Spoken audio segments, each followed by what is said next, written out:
just so that you have a little bit of an idea of some of the things that we're going to be walking you through over the next 40 minutes or so. The first is probably the most important, is it's surprising how even news agencies and professionals sometimes misuse the phrase liberal arts. And so it can be really confusing to understand what a liberal arts college is or what a liberal education is. So I'll walk you through a little bit about each of the terms that people use and what they mean when they use them. Some of the benefits, of which there are many, of studying at a liberal arts college, learning a little bit about what makes a student a fit and what doesn't, because while liberal arts colleges, I think, are pretty amazing and help you hone a lot of really beneficial non-cognitive skills, they're not a great fit for everyone. We'll move a little bit to kind of a little bit about what liberal arts colleges are looking for. I'll refer to them as LACs from now on, are looking for in some of the applicants that really stand out within their pool, and go over a few case studies of students I worked with that have been admitted to top liberal arts colleges. And then Rebecca is going to walk you through ways in which you can use Kyros to support that. Referring to the liberal arts, there's generally three things that they're trying to distinguish between. I would say that one of the most common that people are using is liberal arts subjects and majors. And when someone says liberal arts major or a liberal arts subject, they're generally referring to classic studies, things that are historic, but also a little bit more foundational. So yes, you do see things like the arts and the humanities. English, I think, is a very common liberal arts major, but it also includes things like physics, mathematics, biology. Those kinds of foundational math and science courses are also liberal arts majors and subjects. And I think the second way that folks use it is to describe a liberal arts education.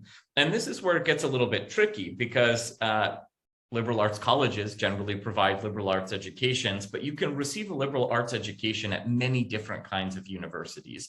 And in a sense, what a liberal arts education is an emphasis on taking courses from a broad spectrum of disciplines, with the idea being that you are gaining broad exposure, and in the process becoming a better citizen, a better person, and developing a more holistic understanding and flexibility of your thought.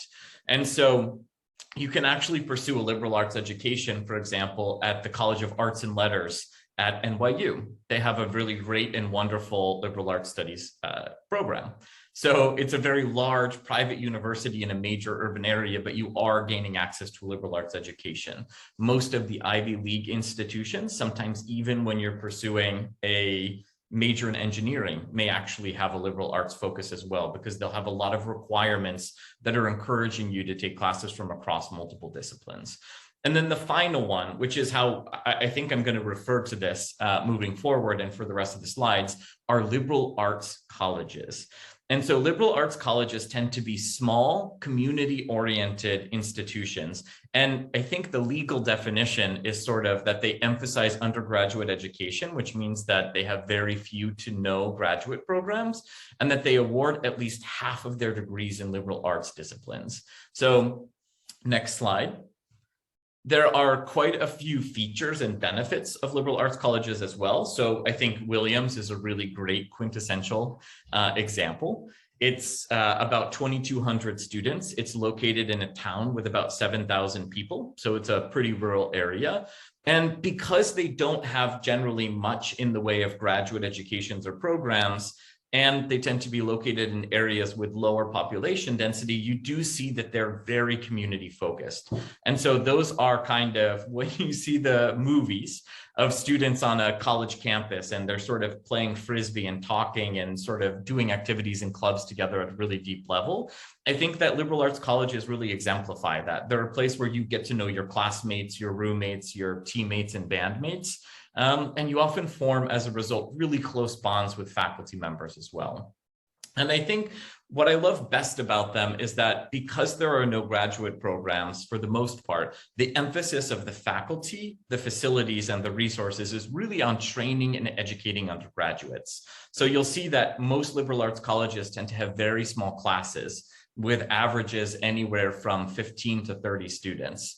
And oftentimes, especially for capstone classes, it may just be 1 or 2 students with a faculty member. They also give students the ability to be very flexible. So Williams, for example, and many of its counterparts don't actually require you to declare a major until your sophomore year. So if you want to study a lot of things simultaneously, or if you're not sure what you want to do and you need some time to explore and take a few classes before you finalize that, liberal arts colleges can be really excellent because of the flexibility they give you.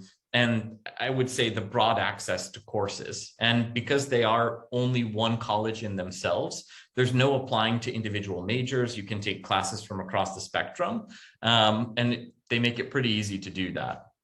And I would say one of the, more tangible benefits that tends to be professionally of interest to a lot of students and families is that they have a real focus on developing important non-cognitive and professional skills that are really essential when it comes to accelerating within your career or within research. And so I would say, because of the small class size and the emphasis on discussion and participation, writing and communication are huge facets of that education.